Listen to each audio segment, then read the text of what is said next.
ஒரு மனிதர் தொழுகையை டிலே பண்றாருண்டா விளங்கிக்கோங்க, நீங்க வெறுமனே தொழுகையை டிலே பண்ணல, உங்களோட புள்ளையோட கல்யாணத்தை டிலே பண்றீங்க, உங்களோட வியாபாரத்தில் கிடைக்கிற பரக்கத்தை டிலே பண்றீங்க, உங்களோட ஒரு கடை 2 கடை ஆகணும் அதை நீங்க டிலே பண்றீங்க, உங்களுக்கு சொந்த உடனே கெட்டோன்னு ஆசையாகிக்கிறீங்க, நீங்க அதை பிட் போடுறீங்க. எந்த மனிதன் தொழுகையை முன்ன பின் ஆக்குவாரோ அல்லாஹ் அவருடைய துன்யாட எல்லா காரியத்தையும் முன்ன பின் ஆக்கிட்டுவார். பள்ளிக்கு முன்னுக்கு வீட்டுக்கு தலைவலி காரணமா போகுது, கால் வலி காரணமா போகுது, சின்ன சின்ன நோய்கள் காரணமா போகுது, மழை பெய்கிறது காரணமா போகுது. ஏன் வரல பள்ளிக்கு? லேசா மழை தானே தான், வீட்டிலே தொழுதுட்டு லேசி தானே. அன்பானவர்களே, நாங்கள் யாரும் சரி மழை பெய்யுதுன்னு ஒரு கல்யாணத்துக்கு போகாம இருந்திக்கிறோமா? ஒரு டாக்டர் அப்பாயின்மெண்ட்டுக்கு போகாம இருக்கிறோமா? ரமதான்ல மட்டும்தான் ஃபஜ்ர் பள்ளியில தொழுந்திருக்கிறார். ஒரு நாளும் பள்ளிக்கு தொலை வந்தும் இல்லை. எத்தனையோ வீடுகள் சகோதரர்களே ஃபஜ்ருக்கு யாருமே வீட்டில் எழும்புறது கிடையாது. மாப்பிள்ளையும் தூக்கம், வைஃபும் தூக்கம், புள்ளையிலும் தூக்கம். அல்லாஹ் எங்க அந்த வீட்டில் சந்தோஷத்தை கொண்டாடுவான் சகோதரர்கள். அல்லாஹின் நல்லடியார்களே, அல்லாஹ் சுப்ஹானஹு வ தஆலா ஒரு மனிதனுக்கு மொத்தமாக 4 கட்டங்களை வச்சிருக்கிறான். முதலாவது பத்னுல் தாயுடைய வயிறு. அல்லாஹ் சுப்ஹானஹு வ தஆலா அந்த இடத்துல வெறுமனே 8 மாதம் அல்லது 9 மாதம், சிலருக்கு 7 மாதம் தான் அந்த இடத்துல ஈக்கிற டைமை கொடுக்குறான்.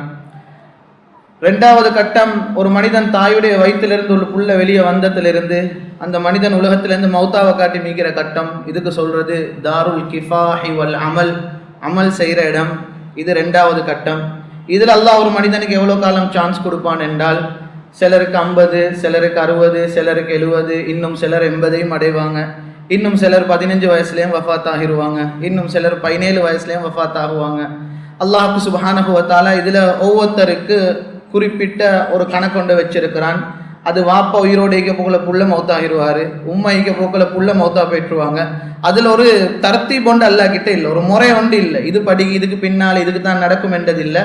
அல்லாஹ் ஒவ்வொருத்தருக்கும் அஜலை வச்சிருக்கிறான். நானும் நீங்களும் ஒரு ஜனாசா 2 ஜனாசா இல்லை, எத்தனையோ ஜனாசாக்கள்ல கலந்து கொண்டு இருக்கிறோம். அல்லாஹ் ஒவ்வொரு மாதிரி வச்சிருக்கிறான். நேத்திர ஒரு ஜனாசா நான் தொழுந்தேன்.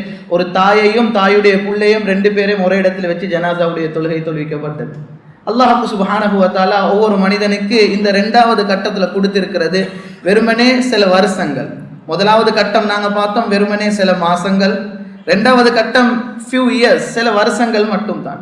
3வது என்ன? அதுதான் தாருல் பர்ஸஹ். எப்போ ஒரு மனிதனுடைய ரூஹ் உடம்புல இருந்து பிரியுதோ அந்த பொடியை கொண்டு போய்த்து, அந்த உடம்பை கொண்டு போய்த்து, உயிரோடு இருக்கிற எங்கட பொறுப்பு என்னாண்டா 4 கடமைகளில் கடைசியாக 3 செஞ்சுட்டு கடைசியாக குழியை தோண்டி அந்த உடம்பை அந்த பொடியை கொண்டு போய்த்து அங்கே வச்சுட்டு நாங்கள் வந்துடுறோம். இதுதான் எங்கட பொறுப்பு. அன்பானவர்களே, அந்த நேரத்திலிருந்து ஒரு மனிதனுக்கு 3வது கட்டம் ஸ்டார்ட் ஆகுது. அதுக்கு சொல்றது தாருல் பர்ஸஹ். தாருல் பர்ஸஹ் இதெல்லாம் நாங்கள் அடைய வேண்டிய காலம். இன்னும் நாங்கள் எல்லாரும் இதுக்கு போகல, நாங்கள் எல்லாம் 2வதுல இருக்கிறோம். அல்லாஹ் தாருல் பர்ஸஹ்ல ஒரு மனிதனுக்கு கொடுக்கும் காலம் என்ன? அன்பானவர்களே, இன்றைக்கு அந்த தாருல் பர்ஸஹுக்கு 5000 வருஷத்துக்கு மேலே ஈக்கிற சில ஆட்கள் இன்றைக்கு ஈக்கிறாங்க. அது பர்ஸஹ்ல வாழ்ந்து கொண்டு ஈக்கிறாங்க.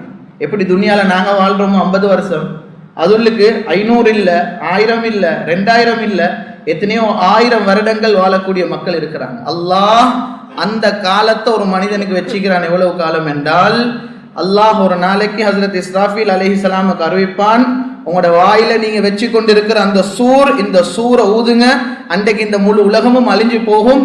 அது வர காட்டி ஒரு மனிதன் கழிக்க வேண்டிய கட்டம் 3வது கட்டம் தாருல் பர்ஸஹ். கடைசி எங்களுக்கு எல்லாருக்கும் தெரியும், அல்லாஹ் கபூர்ல இருந்து எங்களை எல்லாம் தெளிப்பாட்டினதுக்கு பின்னால அதுக்கு தான் சொல்றது தாருல் கராரி வல் ஜஸா. ஒரு மனிதனுக்கு அல்லாஹ் கூலி கொடுக்கக்கூடிய இடம். அன்பானவர்களே, இதுல விசேஷம் என்னாண்டா, இந்த 3வது நானும் நீங்களும் கழிக்கிற 1000கணக்கு வருஷங்களும் 4வது ஈக்கிறதுக்கு நபி ஸல்லல்லாஹு அலைஹி வஸல்லம் சொன்னாங்க, அதுக்கு ஒரு முடிவு இல்லை. குர்ஆன் சொல்லுது, அல்லாஹ் கபூர்ல இருந்து மனிதன் நெல்பாட்டி மஹ்ஷருடைய பூமியில் அல்லாஹ் விடுவானாம். அந்த மஹ்ஷருடைய பூமியில ஒரு நாள் அளவு குர்ஆன் சொல்லுது மிக்தாருஹு 50,000 சனா. உலகத்துடைய காலத்தை ஒப்பிட்டு பார்க்கும் பொழுது 50,000 இயர்ஸ்க்கு சமம் என்றாங்க ஒரு நாள். மஹ்ஷர்ல நானும் நீங்களும் சந்திக்கக்கூடிய ஒரு நாள். நபி ஸல்லல்லாஹு அலைஹி வஸல்லம் சொன்னாங்க, ஒரு முஃமினுக்கு அல்லாஹ் அஹஃபு மின் ஸலாத்தின் மக்தூபத்தின், ஒரு ஃபர்லான தொழுகை தொழுகிறது நேரத்துக்குள்ள அல்லாஹ் 50,000 வருஷத்தை ஆக்கிடுவான். அல்லாஹ் எங்கட மஹ்ஷர் அப்படி ஆக்கி வைக்கணும். கண்ணியமான மேலான பெரியவர்களே, சகோதரர்கள், இதுல விசேஷம் என்னண்டா, இந்த 3வது இருக்கிற பர்ஸஹையும் கடைசியாக இருக்கிற தாருல் கராரையும் ஒரு மனுஷனுக்கு முடிவு பண்ண போகுது எதுண்டா, அல்லாஹ் உலகத்துல கொடுத்த 40 வருஷம் வாழ்க்கை காலம், 50 வருஷம் ஆயுள் காலம், 60 வருஷம் ஆயுள் காலம். இந்த டைம் ஒரு மனிதனை முடிவு பண்ண போகுது. நீங்க கபர்ல தனியா கழிக்கக்கூடிய 1000 சொச்சம் வருஷங்களும் உங்களோட எப்படி அமைய போகுது, அதுக்கு பின்னால நடக்கிறது எப்படி அமைய போகுதுன்றத ரப்பு முடிவு பண்ணுவான். நானும் நீங்களும் இன்றைக்கு உலகத்துல வாழ்ந்துட்டீங்கிற எங்களோட லைஃப் ஸ்டைலை வச்சு, எங்களோட அமளிபாதத்தை வச்சு, எங்களோட குடுக்கல் வாங்கலை வச்சு, நாங்க குடும்பங்களோட நடந்து கொள்ற முறைகளை வச்சு, எங்களோட அடுத்த வீட்டுக்காரவங்களோட நடந்து கொள்ற முறையை வச்சு, எங்களோட அடுத்த கடைக்காரர்களோட நடந்து கொள்ற முறையை வச்சு, எங்களோட பண்பு அகலாக்களை வச்சு, இதெல்லாம் வச்சு தான் அல்லாஹ் ஒரு தீர்ப்புக்கு வருவான். இந்த மனிதனுடைய கபரை சொர்க்கத்தின் பூஞ்சோலையாக ஆக்குங்க, அல்லது இந்த மனிதனுடைய கபரை நரக படுகொலியாக 1000 வருஷம் காணாம ஆக்கிடுங்க. அல்லாஹ் முடிவு பண்ணுவான். இந்த எங்களுக்கு கிடைச்சிக்கிற இந்த சின்ன ஒரு ஆப்பர்ச்சுனிட்டி, இந்த சின்ன காலத்துக்குள்ளிக்கிற வாழ்க்கை. நபி ஸல்லல்லாஹு அலைஹி வஸல்லம் சொன்னாங்க, ஒரு மனிதனை கொண்டு போயிட்டு கபூரில் வச்சால் சொன்னாங்க, ஹஸரத் சஅத் இப்னு முஆஸ் ரலியல்லாஹு அன்ஹுடைய ஜனாஸாவை அடக்கி கொண்டிருக்க போகல தான் இந்த விஷயத்தை நபி ஸல்லல்லாஹு அலைஹி வஸல்லம் சொன்னாங்க, இன்னலில் கப்ரி லக்ததன். சஅத் இப்னு முஆஸ் ரலியல்லாஹு அன்ஹு அன்சாரிகளில் வாழ்ந்த தலைவர், அவருடைய மையத்து ஆச்சரியமான ஒரு மையத்து. சஹாபாக்கள் ஜனாஸாவை தூக்கினாங்க, ஜனாஸோட பாரமே விலங்கல். நபி ஸல்லல்லாஹு அலைஹி வஸல்லம் சொன்னாங்க, இதுவரைக்கும் உலகத்துக்கு வராத 70,000 மலக்குமார அல்லாஹ் அனுப்பி வச்சுக்கிறான் சஅத் இப்னு முஆஸ் ரலியல்லாஹு அன்ஹுடைய ஜனாஸாக்கு. அந்த மலக்குமார் தான் ஜனாஸாவை தூக்கினாங்க. ஜனாஸா கொண்டு போயிட்டு கபூரில் வைக்கப்படுறதுக்கு முன்னால கபூரை தோன்றாங்க. கபூரை தோண்ட கஸ்தூரி வாசம் அந்த கபூர்ல இருந்து வந்து கொண்டே இருந்தது. அன்பானவர்களே, ஆச்சரியமான ஒரு ஜனாஸா ஹஸரத் சஅத் இப்னு முஆஸ் ரலியல்லாஹு அன்ஹுடைய ஜனாஸா. கண்ணியமானவர்களே, அந்த இடத்துல ஹஸரத் சஅத் இப்னு முஆஸ் நபி ஸல்லல்லாஹு அலைஹி வஸல்லம் சொன்னாங்க, இஹ்தஸ் அர்ஷுர் ரஹ்மான் பிமௌத்தி சஅத் இப்னு முஆஸ். இந்த சஹாபி, இந்த மனிதர், இவருடைய மௌத்தை கொண்டு அல்லாஹ்வுடைய அரிஷ் நடுங்கி சென்றாங்க நபி ஸல்லல்லாஹு அலைஹி வஸல்லம். அவ்வளோ பெரிய ஒரு பிரமாண்டமான ஒரு சிறப்புகள் நிறைஞ்ச ஒரு சஹாபி. அவரை கபூரில் அடக்க போகலத்தான் இந்த ஹதீஸ் நபி ஸல்லல்லாஹு அலைஹி வஸல்லம் சொன்னாங்க, இன்னலில் கபுரி தகதன். கபருக்கு நெருக்கிற தன்மைன்றது ஒவ்வொரு கபருக்கும் இருக்குது. ஒவ்வொரு மனிதனையும் கபரு நெருக்கும். யாரு சரி ஒருத்தர் அந்த கபருடைய நெருக்கடியில இருந்து தப்ப முடியும் என்றா இந்த சஅத் இப்னு முஆஸ் தப்பிருக்கணும் என்றாங்க. இந்த சஅத் இப்னு முஆஸையும் அந்த கபர் நெருக்கி சென்றாங்க சகோதரர்களே. சொன்னாங்க நபி ஸல்லல்லாஹு அலைஹி வஸல்லம், ஒரு மனிதனை கபர் நெருக்கும் பொழுது அந்த மனிதனை கபருடைய நெருக்கடியிலிருந்து பாதுகாக்கும் சில அமல்களை சொன்னாங்க. முதலாவது சொன்னாங்க, அந்த மனிதனை கபர் நெருக்கும் பொழுது அந்த மனிதனுடைய தலைப்பகுதியால் அந்த மனிதன் உலகத்தில் பேணி பாதுகாத்து தொழுந்து வந்த தொழுக சொல்லுமாம், மா கிபலி மதுஹலுன், என்னைய தாண்டி இந்த மனிதன்ட்ட உங்களே போக நான் விட மாட்டேன். அந்த மனிதனுடைய வலது பக்கத்தால் அந்த மனிதனுடைய நோன்பு சொல்லுமாம், மா கிபலி மதுஹலுன். இடது பக்கத்தால ஜகாத் சொல்லுமாம், மா கிபலி மதுஹலுன். அவருடைய கால் பக்கத்தால நல்ல மனிதர்களோட ஒத்துமையாக நடந்த அமல்கள், நல்ல மனிதருக்கு உதவி செஞ்ச அமல்கள், சதக்கா செஞ்சவைகள், இவைகள் எல்லாம் அந்த பக்கத்தால ஒரு மனிதனுக்கு சொல்லுமாம், மா கிபலி மதுஹலுன், என்னைய தாண்டி இவர்கிட்ட நான் உங்களே ஒரு நாளும் விட மாட்டேன். சொன்னாங்க நபி ஸல்லல்லாஹு அலைஹி வஸல்லம், கபருடைய நெருக்கடியிலிருந்து ஒரு மனிதனை பாதுகாக்கலும் என்றால் அந்த மனிதன் உலகத்தில் பேணி பாதுகாத்து செஞ்சு வந்த சில அமல்கள், இந்த அமல்களால் மட்டும்தான் அந்த மனிதனை கபருடைய நெருக்கடியிலிருந்து பாதுகாக்க முடியும். அன்பான மேலான பெரியவர்களே, சகோதரர்களே, 2 கிழமைக்கு முன்னால் நாங்கள் எல்லாரும் இந்த இடத்துல நோன்பு நோற்ற நிலைமையில் கடைசி ஜுமாவில் நாங்கள் உட்கார்ந்துருந்தோம். ஒரு ரமதானுடைய முழு மாதத்தையும் நிறைய அமல்களோட கழிச்சோம். அந்த ரமதான் எங்களுக்கு நிறைய பாடம் படித்து தந்துச்சு. ரமதான் எங்களுக்கு படித்து தந்த பாடத்தில் மிக முக்கியமான பாடம் என்னென்றால், நாங்கள் எல்லாரும் நிறைய தொலை பழகினோம். அந்த மாதத்தில் இல்லாத அளவுக்கு, இவ்வளோ காலம் தொழாத அளவுக்கு நிறைய தொழுந்தோம். எம்மில் நிறைய பேர் 5 நேர வக்த கூட தவறாமல் மஸ்ஜிதில் தொழுந்தோம். ரமதானில் ஃபஜ்ருடைய தொழுகைக்கு விட்டுட்டு பள்ளிக்கு போனவர் அல்லது ஃபஜ்ருக்கு பள்ளிக்கே போகாதவர் அந்த ஒரு மாதம் எப்படி சரி சஹர முடிச்சுட்டு மஸ்ஜிதுக்கு ஃபஜ்ர் தொலை பழவினார். தராவீஹுடைய தொழுகை 20 ரக்காத் தொடர்ச்சியாக தொழுந்த நிறைய பேர் நாங்கள் இருப்போம். ரமதான்ல மட்டும்தான் எங்களுக்கு கிடைச்சி. சில மஸ்ஜிதுகளில் கியாமுல் லைல் தொழுகை நடந்துச்சு. அதில் தவறாமல் நீண்ட நேரம் நின்று 20 நிமிஷம் 2 ரக்காத்துகள், அரை அவர் 2 ரக்காத்துகள் நின்று தொழுந்தவர்கள் நாங்கள் இருக்கிறோம். கண்ணியமானவர்களே, ரமதான்ல படிச்ச பாடம் நிறைய. ஆனால் அந்த ரமதான்ல நாங்கள் எல்லாரும் படிச்ச பிரதானமான ஒரு பாடம், எப்படி என் ரப்புக்கு முன்னால நான் தொழுகிறது, என் தொழுகை எப்படி நான் செஞ்சு கொள்றது? கண்ணியமானவர்களே, இன்றைக்கு ரமதானை நாங்க முடிச்சிட்டோம். ஆனால் மஸ்ஜிதுல்லுக்கு தொழக்கூடிய வீதத்தை பார்த்தோம் என்றால் அந்த மஸ்ஜிதுல்லுக்கு தொழுற வீதம் அப்படியே இல்லாம போயிட்டு. நான் தொழுறேன் என் மஹல்லால ஃபஜ்ருடைய தொழுகைக்கு ரமதானுடைய காலத்துல 10 சஃப்களை கண்டோம். இன்றைக்கு கூட நான் எங்கட மஸ்ஜிதில் வெறுமனே 1.5 சஃப் தான் சகோதரர்களை கண்டேன். என்ன ஆயிடுச்சு? இதே தான் ஒவ்வொரு மஸ்ஜிதுடைய நிலைமைகளும்.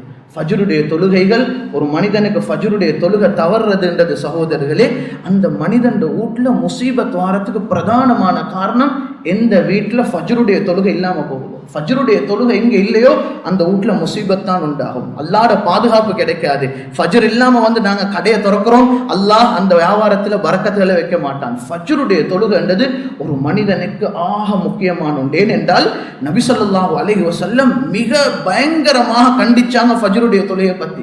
அப்துல்லாஹ் இப்னு மஸ்ஊத் ரலியல்லாஹு அன்ஹு சொல்றாங்க, எங்கட காலத்துல சில சஹாபாக்களை பார்ப்போம், அவர்கிட்ட 2 காலம் ஊனம் நடக்க இயலாது, அவரால் நடக்க இயலாது.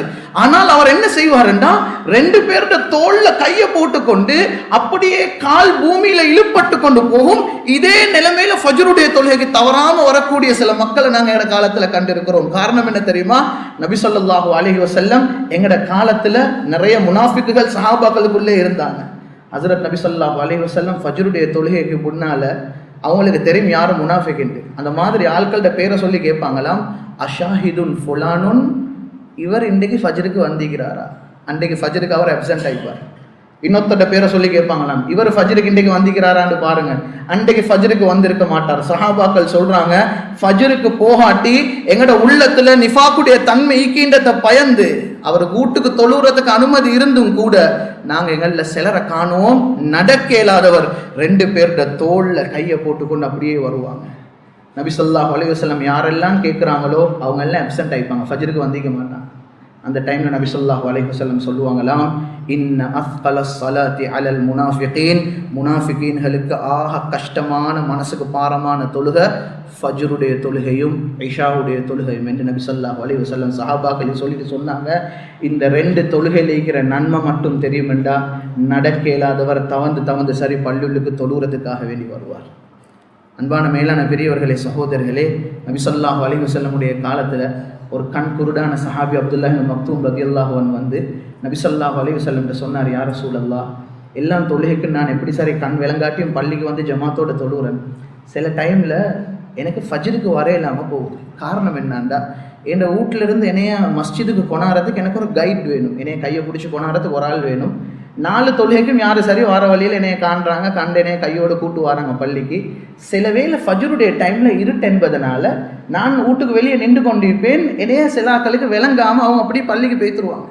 இது மாதிரி கட்டங்கள் எனக்கு மஸ்ஜிதுக்கு வரையிலாம இதுக்கு என்ன சரி எக்ஸ்கியூஸ் ஈக்க எனக்கு பள்ளியில தொழுகிறதுக்கு கேட்டாங்க, வீட்டுல தொழுகிறதுக்குன்னு கேட்டாங்க, வீட்டுல தொழ அனுமதி கேட்டாங்க.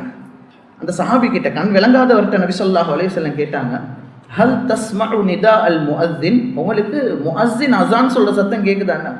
அந்த சஹாபி சொன்னார், யா ரசூலல்லாஹ், என் வீடு எங்க இருக்குண்டா அஸான் சொல்ற சத்தம் நல்லா கேட்குற இடத்துல தான் என் வீடு இருக்குது. கண் குருடானவருக்கு நபி ஸல்லல்லாஹு அலைஹி வஸல்லம் சொன்னாங்க, இதன் லா அஜிது லக ருஹ்ஸதன், அப்படின்றால் மஸ்ஜிதுக்கு நீங்க ஃபஜ்ர் தொழாமைக்கு எந்த ஒரு எக்ஸ்கியூஸும் எனக்கு விளங்கலைன்னாங்க நபி ஸல்லல்லாஹு அலைஹி வஸல்லம். அல்லாஹ் கண் பார்வையை நல்லா தந்திக்கிறான், அல்லாஹ் காலை நல்லா தந்திக்கிறான், கை காலை நல்லா தந்திக்கிறான், நல்ல வியாபாரம் பண்ற டேலண்ட்டை தந்திக்கிறான், ஓடி ஆடி நிறைய வேலை செய்யற பாக்கியங்கள் அல்லாஹ் எங்களுக்கு இன்றைக்கு தந்திக்கிறான். அன்பானவர்களே, இவ்வளவு எல்லாம் தந்து நீங்களும் ஃபஜ்ருக்கு பள்ளிக்கு வராட்டி அல்லாஹ் கிட்ட நீங்களும் என்ன பதில் சொல்ல போகிறோம்? ஹேட்டன் பகுதிக்கு போக்குள்ள ஒரு பள்ளிக்கு போனோம், சரியான கூதல் அந்த ஏரியாக்கள் எல்லாம்.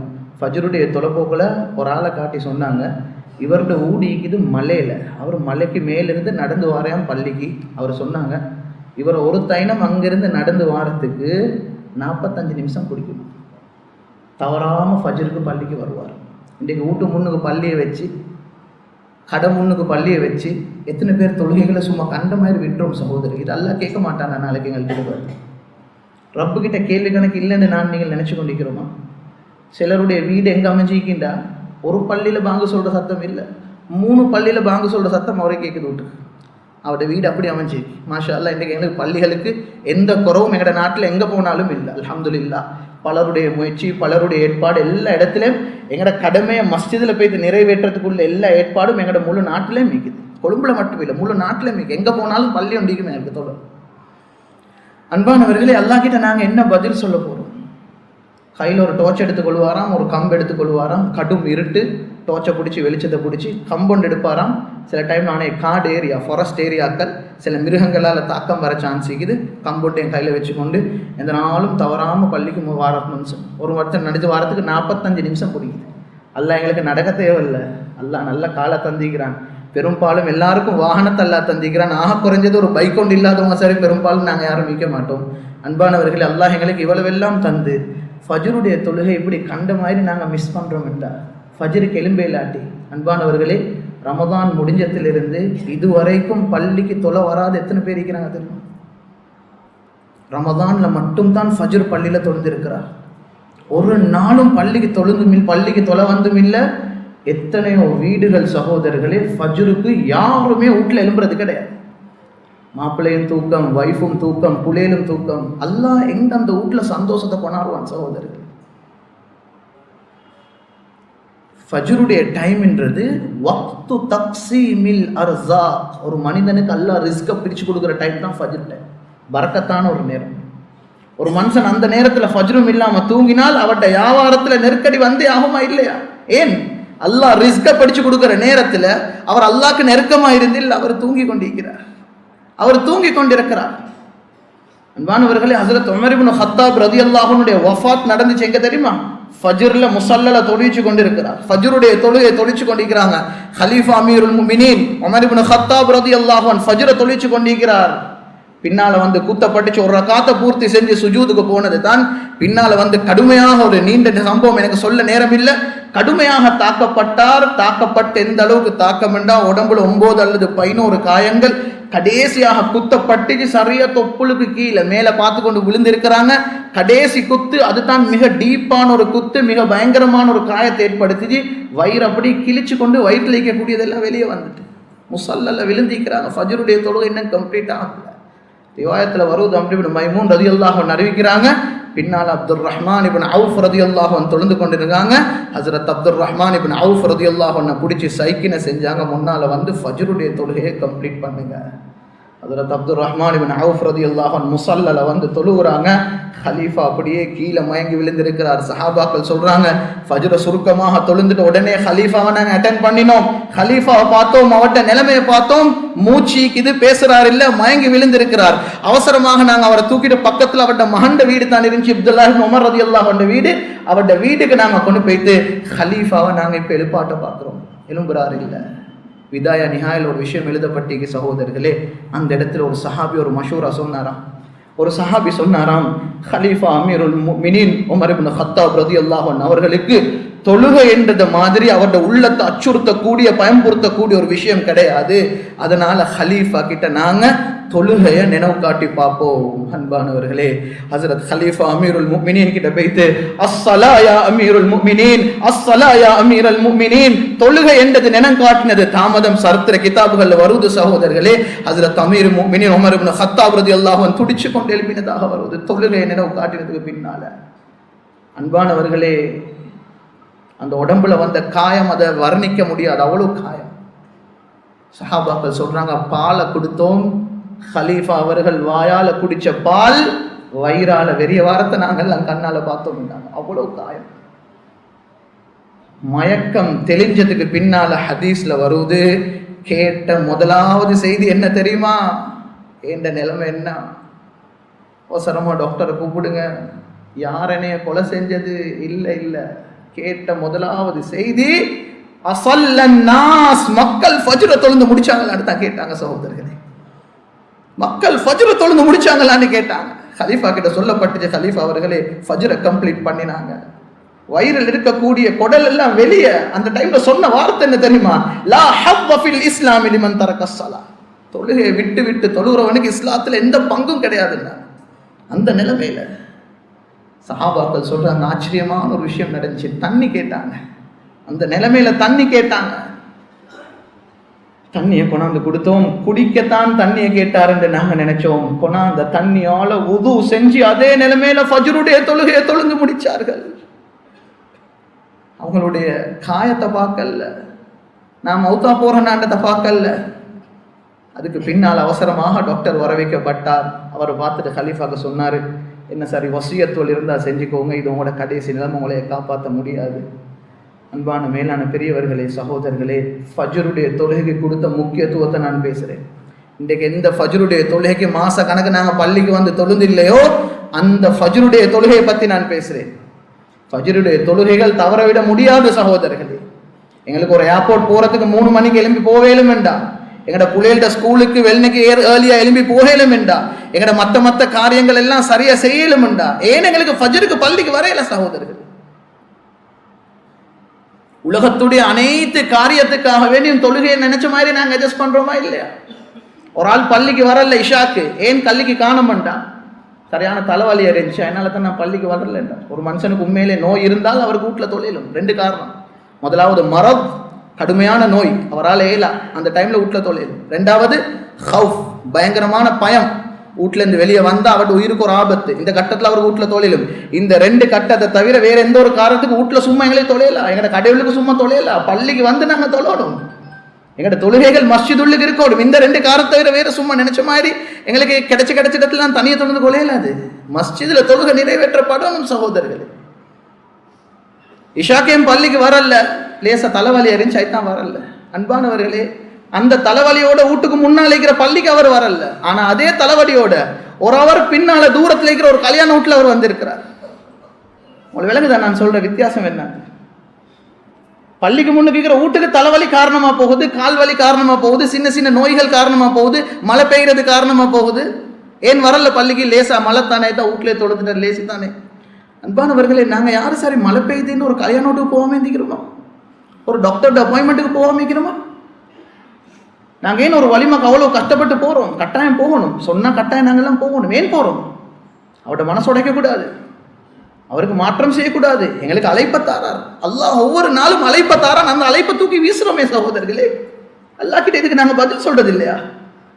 அல்லாஹ் குர்ஆன்ல ஒரு இடத்துல தொழாத மக்களை பற்றி பேசுகிறான், சக்கரண்ட நரகத்தை கொடுப்பேன். தொழக்கூடியவர்களை பற்றி பேசுறான், ஜன்னத்துல் ஃபிர்தௌஸை கொடுப்பேன். எங்கட குர்ஆன்ல இன்னொரு இடத்துல அல்லாஹ் சொல்றான், ஃபவைலுல் லில் முஸல்லீன், தொழுந்தவர்களுக்கு எப்படி நான் ஜன்னத்துல் ஃபிர்தௌஸை கொடுத்தேனோ இதே மாதிரி தொழுந்த சில மக்களுக்கு நான் வயலண்ட நரகத்தையும் கொடுப்பேன். தொழாதவர்களுக்கு இல்ல, தொழுந்தவங்களுக்கு கொடுப்பேன். யார் அது? தொழுந்தாங்க, விட்டு தொழுந்தாங்க, நினைச்ச மாதிரி தொழுந்தாங்க, நேரம் கிடைச்ச டைம்லாம் தொழுந்தாங்க. அன்பானவர்களே, ஒரு மனிதனுக்கு தொழுகைய கொஞ்சம் சரி அட்ஜஸ்ட் பண்ணேலுமாக உண்டு ஈக்குமாக இருந்தால் எப்ப தெரியுமா? யுத்த காலத்துல எதிரிக்கு முன்னால் அல்லாஹ்வுக்காக வேண்டி ஜிஹாத் செய்கிறார். அந்த டைம்ல கூட தொழுகை விட்டுறதுக்கு ஏலா சலாத்துல் ஹவுஃப்ன்ற ஒரு தொழுகை இருக்கு. கர்பலால ஹுசைன் ரலியல்லாஹு அன்ஹு யுத்தம் நடந்து கொண்டிருக்குது. திடீர்னு யுத்தத்தை நிப்பாட்டி இருக்கக்கூடிய காஃபிர்கள்ட்ட துஹருடைய நேரம் வந்துட்டு தொழ அனுமதி கேட்டாங்க. யுத்தத்துல கர்பலால தொழுகிறதுக்கு அனுமதி கேட்டாங்க. அன்பான மேலான பெரியவர்களே, சகோதரர்களே, ஒரு மனிதர் தொழுகையை டிலே பண்றாருண்டா விளங்கிக்கோங்க, நீங்க வெறுமனே தொழுகை டிலே பண்ணல, உங்களோட புள்ளையோட கல்யாணத்தை டிலே பண்றீங்க, உங்களோட வியாபாரத்தில் கிடைக்கிற பரக்கத்தை டிலே பண்றீங்க, உங்களோட ஒரு கடை 2 கடை ஆகணும் அதை நீங்க டிலே பண்றீங்க, உங்களுக்கு சொந்த உடனே கெட்டவனும் ஆசையாகிக்கிறீங்க, நீங்க அதை பிட் போடுறீங்க. எந்த மனிதன் தொழுகையை முன்ன பின் ஆக்குவாரோ அல்லாஹ் அவருடைய துன்யாட எல்லா காரியத்தையும் முன்ன பின் ஆக்கிட்டுவார். உலகத்துல பட்டு மாயிண்டு போட்டுவார். தொழுகைகள் நேரத்துக்கு தொழப்படணும். சஹாபாக்கள் நபி ஸல்லல்லாஹு அலைஹி வஸல்லம் பல சந்தர்ப்பத்துல வந்து கேட்பாங்க, யா ரசூலல்லாஹ் நிறைய அமல் சொல்லி தாரீங்க, இதுல ஆக சிறந்தது எதுன்னு சொல்லுங்க, அப்ப எங்களுக்கு நிறைய அதை செய்யலும் தானே. பல கட்டத்துல நபி ஸல்லல்லாஹு அலைஹி சொல்லி கொடுத்து என்ன தெரியுமா? அஸ்ஸலாத்து அலா வக்திஹா, அஸ்ஸலாத்து லிவக்திஹா, நேரத்துக்கு தொழுகிறது, டைமுக்கு தொழுகிறது, அஸான் சுன்னத்தோட தொழுகிறது நபி ஸல்லல்லாஹு அலைஹி வஸல்லம் சொல்லி கொடுத்தாங்க. நபி ஸல்லல்லாஹு அலைஹி வஸல்லம் உஹதுல கஷ்டப்பட்ட மாதிரி ஒரு நாளும் கஷ்டப்படல, அவ்வளவு கஷ்டப்பட்டாங்க, பயங்கர கஷ்டம். நபி ஸல்லல்லாஹு அலைஹி வஸல்லம் தாக்கப்பட்ட ஒரு யுத்தம் தான் உஹத். முகத்தால் எல்லாம் ரத்தம் வந்துச்சு. உயிருக்கு நேசிக்கக்கூடிய சாச்சா ஹஸரத் ஹம்ஸா ரலியல்லாஹு அன்ஹு உஹதுல தேடுறாங்க, எங்கன்னு காணோம். சஹாபாக்கள் அனுப்பினாங்க, இந்த சாச்சாவை தேடுங்க, சாச்சாவை காணோம். அன்பானவர்களே, உஹதுல நபி ஸல்லல்லாஹு அலைஹி வஸல்லம் சாச்சாவை முதலா கண்ட அந்த தோற்றம் எப்படி தெரியுமா? சாச்சாட வயிறு கிழிக்கப்பட்டு வயிற்றில் இருக்கக்கூடிய எல்லாமே வெளியே வந்து சாச்சாவினுடைய ஈரக்கொலை வாயால சப்பி பக்கத்துல துப்பப்பட்ட நிலைமையில தான் சாச்சாவை ஃபர்ஸ்டே காண்டி. சாச்சா உயிருக்கு நேசிக்கிற நபி ஸல்லல்லாஹு அலைஹி வஸல்லம் உள்ளம் எவ்வளவு நொந்திருக்கும் சகோதரர்களே. சாச்சாட நிலைமையை பார்த்து அழுந்தாங்க. சஹாபாக்கள் எல்லாம் சொன்னாங்க, யா ரசூலல்லாஹ் உஹதுல அல்லாஹ் இவ்வளவு சோதனைகள், அனஸ் இப்னு நதுர் ரலியல்லாஹு அன்ஹு அடையாளம் காணல, துண்டு துண்டாக உடம்பு வெட்டப்பட்டுச்சு. இந்த சஹாபி அவருடைய தங்கச்சி தான் வந்து அவருடைய விரலை வச்சு அடையாளம் கண்டாங்க, இதுதான் அனஸ் இப்னு நதுர். ஹந்தலா ரலியல்லாஹு அன்ஹு காது வெட்டப்பட்டுச்சு. தம்சீல் நடந்து காஃபிர்கள் கூட ஒரு யுத்தத்துல கொலை செஞ்சா தம்சீல் செய்ய மாட்டாங்க. தம்சீல் என்றா மௌத்தா போன பிறகு அந்த வெறியில உடம்புடைக்கிற துண்டுகள் எல்லாம் வெட்டுறேன், இதுக்கு தான் சொல்ல தம்சீல். பார்ட்ஸ் எல்லாம் வெட்டி வெட்டி இருக்கு. மௌத்தாவினா அவரை விட்டுருவாங்க.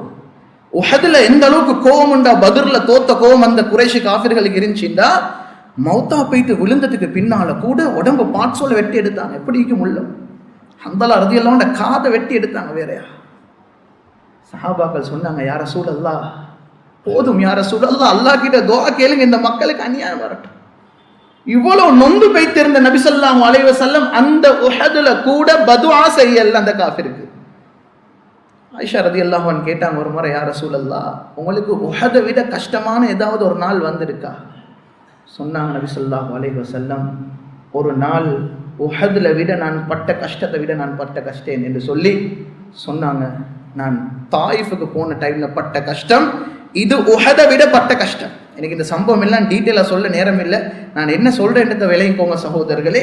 உஹதுல பட்ட கஷ்டத்தை விட கஷ்டப்பட்டேன் நான் வந்து தாயிஃப்ல. கடுமையாக தாக்கப்பட்டாங்க, சின்ன பிள்ளையில போட்டு அடிக்கப்பட்டாங்க, உடம்பெல்லாம் ரத்தம், உடம்பெல்லாம் ரத்தம். பெய்த்து ஒரு மரத்துக்கு கீழே இருந்தாங்க. எந்த காஃபிர்ட வீட்டுக்கு போக கூடாதோ கொஞ்ச நேரத்துல பார்த்தா அந்த காஃபிர்ட வீட்டுக்கு போயிட்டு தான் வெளியே நின்றுக்கிறேன். இவ்வளவு நேரம் கொலை செய்ய தேடி நாட்கள். அன்பானவர்களே, நபி ஸல்லல்லாஹு அலைஹி வஸல்லமுடைய அந்த தோட்டத்தை கண்டு, அவங்க ஈக்கிற அந்த நிலைமையை கண்டு, அவ்வளவு கோவத்தோட வெறியோட வெறுப்போடு இருந்த அந்த காஃபிர் இவன் உள்ளத்துக்கே இறக்கம் வந்து அடிமையோட கையில கிரேப்ஸ் கொஞ்சம் போட்டு அனுப்பினானா அந்த நபி ஸல்லல்லாஹு அலைஹி வஸல்லம் இது கொடுங்க. அவ்வளவு பட்டான் கஷ்டம். சொன்னாங்க ஆயிஷா ரலியல்லாஹு அன்ஹா, நான் அந்த மரத்துக்கு கீழே உட்கார்ந்து இருக்கும் பொழுது திடீரென்று ஒரு மேகம் வந்து என்னை மேலால மூடிக்கொண்டது. நான் அப்படியே மேலே பார்த்தேன், ஹஸரத் ஜிப்ரீல் அலைஹிஸ்ஸலாம் வந்திருந்தாங்க. ஹஸரத் ஜிப்ரீல் என்கிட்ட சொன்னாங்க, இன்னல்லாஹ கத் பஅஸனி மலக்கல் ஜிபால். யா அல்லாஹ், யா ரசூலல்லாஹ், அல்லாஹ் என்னையோட மலைகளுக்கு சொந்தமான மலக்குல் ஜிபாலையும் அனுப்பி வச்சிருக்கிறான். அந்த மலக்குல் ஜிபால் அஸ்ஸலாமு அலைக்கும் நபி ஸல்லல்லாஹு அலைஹி வஸல்லமோட பேசி சொன்னார், யா ரசூலல்லாஹ் இன் ஷித்த, நீங்க நாடினா நீங்க சரின்னு சொல்லுங்க, அன் உத்பிக அலைஹிமுல் அக்ஷபைன், இந்த ரெண்டு பக்கத்தில் இருக்கிற மலைகளை ஒன்று சேர்த்து இந்த முழு தாயிஃப்ல இருக்கிற மக்களையும் சுக்கு நூறாக நான் ஆக்கி விடுறேன், நீங்க சரின்னு சொன்னால். அன்பானவர்களே, அந்த சந்தர்ப்பத்தில் கூட பதுவா செய்யல. எப்படியாப்பட்ட ஒரு உள்ளமாகிக்கும். அந்த சந்தர்ப்பத்தில் கூட செய்யல. சொன்னாங்க, விட்டுருங்க, இவங்க இஸ்லாத்தை ஏற்றுக்கொள்ளாட்டியும் இவங்களுக்கு பின்னால வர சந்ததிகள் ஒரு நாள் இதை விளங்கி உண்மை ஏற்று இஸ்லாத்தை ஏற்றுக்கொள்வாங்க. அதுல பிரதிபலனத்தான் நான் இன்றைக்கு சவுதிக்கு போனா பார்க்குறோம் சகோதரி. தாயிஃப் எவ்வளவு அழகான ஒரு ஊர், எவ்வளவு பசுமையான ஒரு ஊர். தாயிஃபை விசிட் பண்ணினவங்க இருப்பீங்க. அந்த கஷ்டத்துடைய பிரதிபலனை பார்க்குறோம். நான் ஏன் இதை ரெண்டு சொன்னேன் தெரியுமா? நபி ஸல்லல்லாஹு அலைஹி வஸல்லம், நான் இப்போ சொல்றதை நல்லா கேட்டுக்கோங்க. ஹந்தக்குடைய யுத்தம் நடக்குது. இந்த ரெண்டு கடுமையான உள்ளம் நொந்து போன டைம்லயும் பதுஆ வராத அந்த வாயால ஹந்தக்ல காஃபிர்களுக்கு பதுஆ வந்துச்சு. என்னத்துக்கு வந்துச்சு தெரியுமா? சொன்னாங்க நபி ஸல்லல்லாஹு அலைஹி வஸல்லம், ஷகலூனா அன் ஸலாத்தில் உஸ்தா, இவங்களோட யுத்தத்துக்கு நாங்க போக போய்த்து அசருடைய தொழுகை எங்களுக்கு மிஸ் ஆகிட்டு உள்ளத்துக்கு வந்த குற்ற உணர்ச்சி என்னாண்டா பதுஆ செஞ்சாங்க. மல அல்லாஹு புயூத்தஹும் வக்பூரஹும் நாரா, அல்லாஹ் இந்த வீடுகளையும் கபர்களையும் நெருப்பால நிறைக்கட்டும் என்று நபி ஸல்லல்லாஹு அலைஹி வஸல்லம் பதுஆ செஞ்சாங்க. விலகு பாருங்க சகோதரர்களே, இவ்வளவு கஷ்டங்கள் வந்தும் கூட பதுஆ வராத அந்த வாயால அசருடைய தொழுகை ஒரு யுத்தத்துல மிஸ் ஆவினது எந்த அளவுக்கு உள்ளத்துல குற்ற உணர்ச்சியை கொடுத்துச்சு என்றால், அல்லாஹ் இவங்களோட வீடுகளையும் கபர்களையும் நெருப்பால நிறைக்கட்டும் என்று பதுஆ செஞ்சாங்க. இந்த தொழுகையை தான் நாங்கள் சும்மா நினைச்ச மாதிரி விட்டுட்டு போறோம். அமீருல் முஃமினீன் உமர் இப்னு கத்தாப் ரலியல்லாஹு அன்ஹுடைய சரித்திரத்தை வருது. மதீனால ஒரு நாள் அவருடைய ஒரு தோட்டத்தை விசிட் பண்ண போனார். தோட்டத்தை விசிட் பண்ணிட்டு ரிட்டர்ன் வாராரு. வார டைம்ல மஸ்ஜிது நபவியில அசர் தொழுகை நடந்து முடிஞ்சு. அசர் கலாவாவல்ல, அசர் ஜமாத் மிஸ் ஆகிச்சு. அன்பானவர்களே, அவருடைய உள்ளத்துக்கு வந்த குற்ற உணர்ச்சி சஹாபாக்கள் எல்லாத்தையும் பார்த்து சொன்னாராம், அல்லாஹ் துன்யால தந்த துன்யாவுடைய ஒரு சொத்து எனக்கு அல்லாஹ்வால கடமையாக்கப்பட்ட ஒரு ஃபர்தான தொழுகையை மிஸ் ஆக்க வச்சுச்சா, உஷ்ஹிதுக்கும், நீங்க எல்லாரும் சாட்சியாக இருங்க, அன்ன ஹாயிதி ஹாதா சதகத்துனா அல் மசாகீனி வல் ஃபுகரா, சொன்னாங்க, ஏண்ட இந்த தோட்டத்தை நான் மிஸ்கீன்களுக்கு சதக்காவாக கொடுத்துறேன். ஏன் செய்யலாம் தெரியுமா? இந்த உமர் செஞ்ச குற்றம் எவ்வளவு குற்ற உணர்ச்சிண்டா, ஒரு ஃபர்தான தொழுகைய ஏண்ட ஒரு பிஸ்னஸ் ஒரு காரியம் சும்மா என்னைய விட வச்சு. அன்பானவர்களே, மஸ்ஜிதில் அசான் சொல்லப்படுவது நாங்கள் கடையிலேருந்து எலும்பி எங்களோட வீட்டுக்கு பள்ளிக்கு வராட்டி, வீட்டில் இருந்து எலும்பி நாங்கள் பள்ளிக்கு வராட்டி அல்லாஹ் கிட்ட நாங்கள் என்ன சொல்கிறோம் தெரியுமா? எங்களோட செயலால் நாங்கள் என்ன சொல்கிறோம் தெரியுமா? யா அல்லாஹ், நீ சொல்கிறாய் இந்த நேரத்தில் வந்து தொழுன்றாய், இதில் தான் உனக்கு வெற்றின்னு நீ சொல்கிறாய். அல்லாஹ், நான் உனக்கு சொல்லித்தாரன், என் வெற்றி அங்கே இல்லை இருக்குது. நீ சொன்ன நேரத்துக்கு நான் தொழ மாட்டேன், எனக்கு எப்போ நேரம் கிடைக்குதோ அப்போ தான் நான் தொழுவேன். எவ்வளோ பயங்கரமான ஒரு ஸ்டேட்மெண்ட்டு பாருங்க சகோதரர். அசான் சொல்லப்படுவது பள்ளிக்கு கடையிலேருந்து வாரார் இல்லை, கேஷியரில் உட்காந்துக்கிறார், கடையில் வியாபாரம் பண்ணி கொண்டிருக்கிறார், அவருக்கு அதுதான் பெருசாக விளங்குது. அல்லாஹ் கிட்ட என்ன சொல்கிறாரு தெரியுமா? அசான் சொல்லட்டும். இன்றைக்கி நாங்கள் பார்க்குறோம் தானே, பள்ளியில் அசான் சொல்லப்படுது, அவர்கிட்ட பாட்டில் பண்ணி முன்னு காலம் சும்மா நடந்து போகிறார். தொழணுமே, அசான் சொல்லப்படுது, பள்ளிக்கு வரணுமேன்ற உணர்வே கிடையாது. அவர்கிட்ட வேலை அவருக்கு முக்கியம். அல்லாஹ் கிட்ட என்ன சொல்கிறாரு தெரியுமா? உனக்கு தெரியாது யா அல்லாஹ், என் வேலை எனக்கு முக்கியம், நீ சொன்ன நேரத்துக்கு நான் தொழ மாட்டேன், எனக்கு எப்போ நேரம் கிடைக்குதோ அப்போ தான் நான் தொழுவேன். எவ்வளோ பயங்கரமான ஒரு ஸ்டேட்மெண்ட்ஸ் போகுது. அல்லாஹ் நாளை கேட்க மாட்டானா? தொழுகைகள் எங்களுக்கு இப்படி தொழையலாம். தொழுகைகள் எதிர்பார்த்து தொழப்படணும். தொழுகைன்றது கொஞ்சம் இருங்க, இக்காமத் சொல்ல டைம் சரி, சுருக்க போய்த்து நான் தொழுந்துட்டு வாரன், இது தொழுகை இல்லை. ஃபோன் ஒன்று கடைசி மட்டும் பேசிட்டு அசான் சொல்லி முடி இக்காமத் போகிற டைமுக்கு ஃபோனை கொஞ்சம் இருங்க, இக்காமத் சொல்கிறாங்க, நான் தொழுந்துட்டு வாரன். அந்த நிலப்புல தொழுகையில் வந்தோம்னா எங்களோட முழு சிந்தனையும் எங்களோட பிஸ்னஸும் எங்கள்கிட்ட நாங்கள் ஃபோனில் பேசின விஷயமா தான் இருக்கும். ஸல்லல்லாஹு அலைஹி வஸல்லம் சொல்லி தந்தாங்க தொழுகை எப்படி தொழப்படணும் தெரியுமா? சஃப்ல இருந்து அசான் சத்தம் கேட்கும், நேரத்தோடு பள்ளிக்கு வரும். தொழுகையை எதிர்பார்த்து தொழுவணும். சரியா ஃபர்த் டைமுக்கு வந்துட்டு தொழுந்துட்டு அப்படியே தொழுந்தத்தோடு ஒன்று இல்லை, அந்த டைம்ல அப்படி போறது இல்லை. நபி ஸல்லல்லாஹு அலைஹி வஸல்லம் சொன்னாங்க, லவ் யஅலமூன மா ஃபி தஹ்ஜீர். தஹ்ஜீர் என்றது வந்து அல் இன்திதார் இல ஸலாஹ், தொழுகை எதிர்பார்த்து தொழுகிறது, நேரத்தோடு வந்து தொழுகிறது, சுன்னத்துகளை பேணி தொழுகிறது. பார்க்குறோமா இல்லையா? அப்படி ஆள் கழிக்கிறாங்க தானே. நபி ஸல்லல்லாஹு அலைஹி வஸல்லம் சொன்னாங்க, இதோட சிறப்பு மட்டும் தெரியுமாக இருந்தால் லஸ்தபகவு இலைஹி, பள்ளிக்கு மக்கள் எல்லாம் விரண்டு வருவாங்க என்று நபி ஸல்லல்லாஹு அலைஹி வஸல்லம் சொன்னாங்க. அன்பானவர்களை, கடைசியாக நான் 2 விஷயத்தை சொல்லிட்டு முடிச்சுக்கொள்கிறேன். நபி ஸல்லல்லாஹு அலைஹி வஸல்லம் சொன்னாங்க, நாளைக்கு மஹ்ஷர்ல எல்லாம் எழுப்பாட்டிட்டு கேள்வி கணக்கு கேட்க மாட்டாங்க. கபூர்ல இருந்து எழுப்பாட்டி சும்மா விட்டுருவோம். மக்கள் எல்லாம் கடுமையான கஷ்டப்படுவாங்க. அந்த 2 கஷ்டம், அந்த இடத்துல மிக பயங்கரமான 2 கஷ்டம் ஒரு மனிதனுக்கு வரும். முதலாவது வந்து அந்த மனிதனுக்கு அடிக்கிற சூடு, ஹீட் தாங்கிக் கொள்ளலாம். சூரியனை கொண்டாந்து எல்லாம் தலைமாட்டில் வச்சுக்குவான். அந்த ஹீட்டை தாங்கிக் கொள்ளலாம ரிவாயத்தில் வருவது சில மனிதர்கள் அவங்களோட வேர்வை எந்த அளவுக்கு சேருமெண்டா, சிலாக்களுக்கு முட்டுக்கால் மட்டும் வேர்வை வந்துருமா, இடுப்பு மட்டும் வருமாம், களத்து மட்டும் வரும், சிலவங்க வேர்வையில் மூழ்குவான். அவ்வளோ சூடு. அந்த இடத்துல எல்லா மனிதர்களும் தேடுறது என்னாண்டா, எங்க சாரி நிழலை தேடுவாங்களா? நாங்களும் அப்படித்தான். வெயில் அடித்தா ஒரு மரத்தை தேடுவோம், ஒரு ஆட்டோவை தேடுவோம், கொஞ்சம் உட்காந்து கொள்றதுக்கு, சூட்டில் எங்களை பாதுகாக்க. என்னத்துக்கு இந்த ஃபேன், இந்த ஏசி எல்லாம் எங்களால் ஏலாம், சூடை தாங்கல, வேர்த்து கொட்டும். அன்பானவர்களே, அந்த டைம்ல எல்லா மனிதர்களும் ஒரு விஷயத்தை தேடி ஓடுவாங்க. எல்லாரும் ஓடுவாங்க, நிழலை தேடி ஓடுவாங்க. சொன்னாங்க நபி ஸல்லல்லாஹு அலைஹி வஸல்லம், அந்த மஹ்ஷருடைய பூமியில அல்லாஹ் அவனுடைய அரிஷை தவிர வேறு எந்த இடத்துலையும் நிழலை வச்சிருக்க மாட்டான். எல்லாரும் அரிஷ் பக்கம் ஓடுவாங்களாம், அல்லாஹுடைய அரிஷுக்கு கீழே நிழல் எடுக்கிறதுக்கு, நிழல் கிடைக்கிற இடத்துக்கு போகிறதுக்கு. சொன்னாங்க நபி ஸல்லல்லாஹு அலைஹி வஸல்லம், அல்லாஹ் எல்லாருக்கும் அந்த இடத்துல இடத்த கொடுக்க மாட்டான். அல்லாஹ் வெறுமனே உலகத்தில் விசேஷமான 7 அமல்களை சொன்னாங்க. அந்த 7 எனக்கு சொல்ல நேரம் இல்லை, தயவு செய்து உலமாக்கள்கிட்ட கேட்டு அந்த 7 நீங்கள் எல்லாரும் படிச்சுக்கோங்க, எனக்கு அந்த 7 சொல்ல நேரம் இல்லை. சொன்னாங்க நபி ஸல்லல்லாஹு அலைஹி வஸல்லம், 7 விசேஷமான அமல். இது 7ல் ஐசரை ஒன்று அவர் செஞ்சிருந்தாருண்டா இந்த உலகத்தில், அந்த மனிதர்களை மட்டும் அல்லாஹ் வந்து அந்த அரிசியை கீழே நிழல் கொடுப்பாங்க. அந்த 7ல் ஒன்று என்ன தெரியுமா சொன்னாங்க சகோதரர்களே? ரஜுலுன் கல்புஹு முஅல்லகும் பில் மசாஜித். ஒரு மனிதன் உலகத்தில் எப்படி வாழ்ந்திருக்கிறாருண்டா, அவருடைய உள்ளத்துக்கும் பள்ளிக்கும் புதுனமான ஒரு தொடர்பு. எப்போ பார்த்தாலும் பள்ளியில் இருப்பார், எந்த தொழுகைக்கும் முன்சஃப்ல இருப்பார், எந்த ஜும்மாக்கும் 11 மணிக்கே பள்ளிக்கு வந்துருவாரு, எந்த ஊருக்கு போனாலும் பள்ளியை தேடி போய்த்துருவாரு. பள்ளின்னா அவருக்கு அப்படி ஒரு உள்ளத்தில் ஒரு அட்டாச்மெண்ட். கொரோனா டைம்ல பார்த்தோம் தானே, சில ஆக்களுக்கு பள்ளியை மூடினது கணக்கே இருக்கல. இன்னும் சில ஆக்கள் அல்லாஹ் கிட்ட அழுந்து துவா கேட்டாங்க, ரப்பே திருப்பி ஜும்மா தொழுற பாக்கியத்தை எங்களுக்கு தாயா அல்லாஹ். ஒரு கடையில் எங்கட மஸ்ஜிதுக்கு சாமனம் வாங்க அனுப்பினோம். அந்த கடைக்காரர் எங்கள்கிட்ட சொன்ன செய்தி என்ன தெரியுமா? இந்த சாமனத்துக்கு சல்லிவானம், ஜும்மால ஒரு இடம் எனக்கு தாங்களே உங்களோட பள்ளியில. பார்த்தோமா இல்லையா? எவ்வளோ கஷ்டப்பட்டோம். எங்களுக்கு ஹெல்த் மினிஸ்ட்ரியால் 50 பேர் தான் ஜும்மா கேளும், 100 பேர் தான் ஜும்மா கேளும். பள்ளி உள்ளுக்கு நேரத்தோட, எவ்வளோ நேரத்தோட வந்து நாங்கள் தொழுகிறதுக்கு ஆசைப்பட்டோமா இல்லையா? இந்த தொடர்புக்கு தான் இது வாய்க்கு லேசானது இல்லை. அல்லாஹ் நாளைக்கு அரிசி கீழே கொண்டாந்து விடுவான். உள்ள மஸ்ஜிதோட தொடர்பு, ஜும்மாக்கு மட்டும் பள்ளிக்கு வாரல்ல, அவர் எல்லா நேரத்துக்கும் பள்ளியில் இருப்பார். தொழுந்ததோட ஓட மாட்டார், கொழுந்ததோட கொஞ்சம் இருந்து சுண்ணத்தோட தொழுவார், திக்ர் வரை செய்வார்.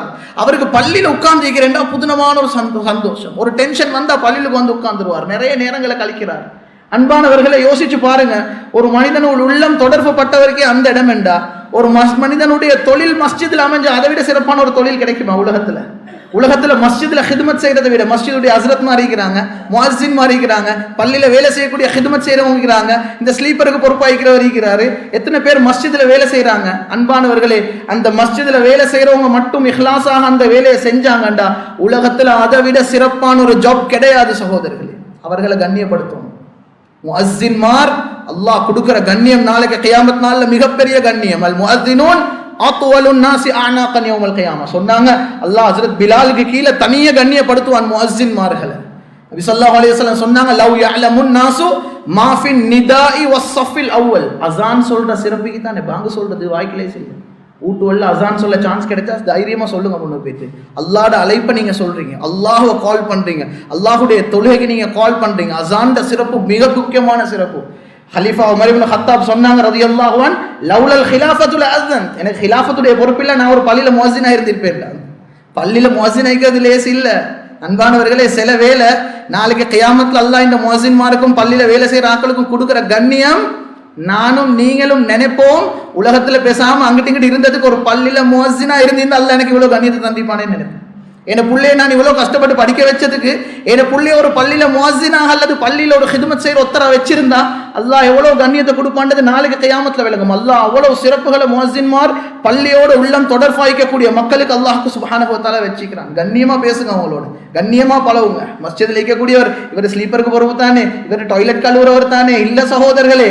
அல்லாஹ் கொடுக்கும் கண்ணியம் உள்ளத்தோடு அவருடைய நேரங்கள் மஸ்ஜித்ல சில கட்டத்துல அவருக்கு சம்பளம் கிடைக்கும், வெளியே கூட பள்ளியை விட்டு போறதுக்கு அவருக்கு மனசு வராது. இன்னைக்கு எத்தனை பேர் அப்படி வேலை செய்யறாங்க தெரியுமா? பள்ளியில எனக்கு எவ்வளவு லட்சம் வெளியே கிடைச்சாலும் பள்ளியில கிடைக்கிற மாதிரி பள்ளியில ஹிதமத் செய்யற மாதிரி வராதுன்றார். அன்பானவர்களே, இந்த உள்ளம் பள்ளியோட தொடர்பு ஐக்கிறவருக்கு நபி ஸல்லல்லாஹு அலைஹி வஸல்லம் சொன்னாங்க, அல்லாஹ் நாளைக்கு அரிசில நிழலே கிடைக்காது, அந்த நிழல் கிடைக்காது அந்த நாள். அன்பானவர்களே, நான் ரெண்டு விஷயம் என்றேன். ரெண்டாவது, அன்றைக்கு எல்லா மக்களுக்கும் மஹ்ஷர்ல கடுமையான தண்ணி தாகம் வரும். எங்கேயும் அன்றைக்கு வாட்டர் சப்ளை இல்லை, தண்ணி இல்லை, மஹ்ஷர்ல தண்ணி இல்லை. சொன்னாங்க நபி ஸல்லல்லாஹு அலைஹி வஸல்லம், தண்ணி அல்லாஹ்வுக்கு சுப்ஹானஹு வ தஆலா யாருக்கிட்ட கொடுப்பான்டா ஒவ்வொரு நபிமாருக்கும் பொறுப்பு கொடுப்பான். உங்களோட உம்மத்துக்கு நீங்க கொடுங்க. சொன்னாங்க, அல்லாஹ் எனக்கு ஹவுதுல் கௌசர தருவான். இந்த ஹவுதால என் உம்மத்துக்கு நான் தண்ணீர் புகட்டுவேன், தண்ணீர் குடிச்சு கொண்டு இருப்பேன். அந்த தண்ணியை குடிச்சவர் அதுக்கு பின்னால வாழ்க்கையில அவருக்கு தாகம் என்று ஒன்று வராது. அல்லாஹ் அனைவருக்கும் அந்த ஹவுத்ல தண்ணி குடிக்கிற பாக்கியத்தை நசீபாக்குவானாக. கண்ணியமானவர்களே, சொன்னாங்க நபி ஸல்லல்லாஹு அலைஹி வஸல்லம், அந்த ஹவுதுல எல்லா மக்களும் வந்து குடிப்பாங்க. சஹாபாக்கள் சில ரிவாயத்துல வருது, சொன்னாங்க நபி ஸல்லல்லாஹு அலைஹி வஸல்லம், எப்படி ஒரு மனிதனுடைய ஒட்டகம் இன்னொருத்தர்கிட்ட காணிக்கு போயிட்டு தண்ணி குடிச்சா இது ஏண்ட ஒட்டகம் இல்லைன்னு அவர் விரட்டி விரட்டி அனுப்புவாரோ, நபி ஸல்லல்லாஹு அலைஹி வஸல்லம் சொன்னாங்க, அது மாதிரி அங்க ஹவுது கிட்ட தண்ணி குடிக்க வார என்ற உம்மத்துல சில பேரை அந்த இடத்துல இருந்து விரட்டப்படும், உங்களுக்கு தண்ணி இந்த இடத்துல கிடையாது. சஹாபாக்கள் கேட்டாங்க, யா ரசூலல்லாஹ், அத்தனை கோடி மக்களுக்கு மத்தியில எங்களை எப்படி நீங்க அடையாளம் கண்டுக்கொள்வீங்க, எப்படி விளங்கும் யா ரசூலல்லாஹ்? சொன்னாங்க நபி ஸல்லல்லாஹு அலைஹி வஸல்லம், லகும் சியமன், உங்களுக்கு ஒரு அடையாளம் இருக்கும். என் உம்மத்துக்கு நான் எப்படி தண்ணி கொடுப்பேன் தெரியுமா? ஒரு அடையாளத்தை வச்சு தான் நான் தண்ணி கொடுப்பேன், சும்மா தண்ணி கொடுக்க மாட்டேன். அந்த இடத்துல என் உம்மத்துக்கு இருக்கக்கூடிய அடையாளம் என்ன தெரியுமா? நீங்க அந்த இடத்துல என்கிட்ட வருவீங்க. எப்படி வருவீங்க என்றால், குர்ரம் முஹஜ்ஜலீன மின் அஸரில் வுது, உலகத்துல நிறைய வுது செஞ்சதன் காரணமாக அவங்களோட மூஞ்சும் அவங்களோட கைகளும் கால்களும் மினுங்கின நிலைமையில வருவீங்க.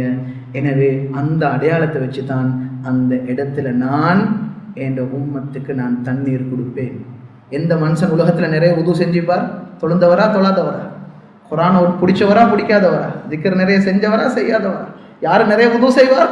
அடிக்கடி நிறைய தொழுந்தவர், அழகான முறையில பரிபூர்ணமாக வுது செய்வார். அன்பானவர்களே, சொன்னாங்க நபி ஸல்லல்லாஹு அலைஹி வஸல்லம், எந்த மனிதன்கிட்ட தொழுகை இல்லையோ அந்த மனிதனுக்கு நாளைக்கு ஹவுதுல் கௌசர்ல தண்ணியும் கிடைக்காது. ஏன்னா அவர் வுது செய்யறதே ஒரு நாளைக்கு ஒரு டிப் தான் வுது செஞ்சுக்கிறார். 5 நேரம் தொலை வந்தவர் 5 நேரம் செய்வார், சுன்னத்து தொழுகிறோம் இன்னும் நிறைய செய்வார், குர்ஆனை பிடிக்கிறோம் இன்னும் நிறைய செய்வார். கண்ணியமான மேலான பெரியவர்களே, சகோதரர்களே, ரமதானை முடிச்சிட்டோம். நோம்புல காத்தா அதே க்ரௌடை நாங்கள் எங்களோட பள்ளிகளில் பார்க்கணும் சகோதரிகள். அல்லாஹ் பரக்கத்துகள் அதில் தான் வச்சுக்கிறேன், குடும்பத்தில் சந்தோஷத்தை அதில் தான் வச்சுக்கிறான். நாங்கள் கஷ்டப்பட்டு செய்கிற வியாபாரத்தில் பரக்கத்துவல். இன்றைக்கு பாருங்கள், வியாபாரத்தில் பரக்கத்து இல்லாமல் போகிற பிரதானமான காரணம் தொழுகை அட்ஜஸ்ட் பண்ணுறேன். தொழுகை தொழாமிக்கிறல தொழுவுரை தான், இவருக்கு நினச்ச மாதிரி தொழுகை. பாருங்கள், 2 துஹருக்கு 12 பாங்குண்டா அசர் வர காட்டி உடையில உடைச்சு வாரேன். கேட்டால் ஏன் லேட் வந்து கடையில் பிஸி சீசன் தானே. இதெல்லாம் சாட்டு இல்லை சகோதரி, இதெல்லாம் சாட்டு இல்லை. யுத்தத்திலே எங்களுக்கு தொழுகை டிலே பண்ணேலாட்டி நாங்கள் கடையில் வியாபாரம் பிஸியில் எப்படி தொழுகை சும்மா டிலே பண்ணுறேன்? எங்களுக்கு டிலே பண்ணேலா? பேசின அனைத்து விஷயங்களை எடுத்து நடக்கக்கூடிய பாக்கியத்தை அல்லாஹ் சுப்ஹானஹு வ தஆலா முதலாவதாக எனக்கும் இரண்டாவதாக உங்கள் அனைவருக்கும் தௌஃபீக் செய்வானாக. வ ஆகிரு தஅவானா அனில் ஹம்துலில்லாஹி ரப்பில் ஆலமீன். அல்ஹம்துலில்லாஹ்.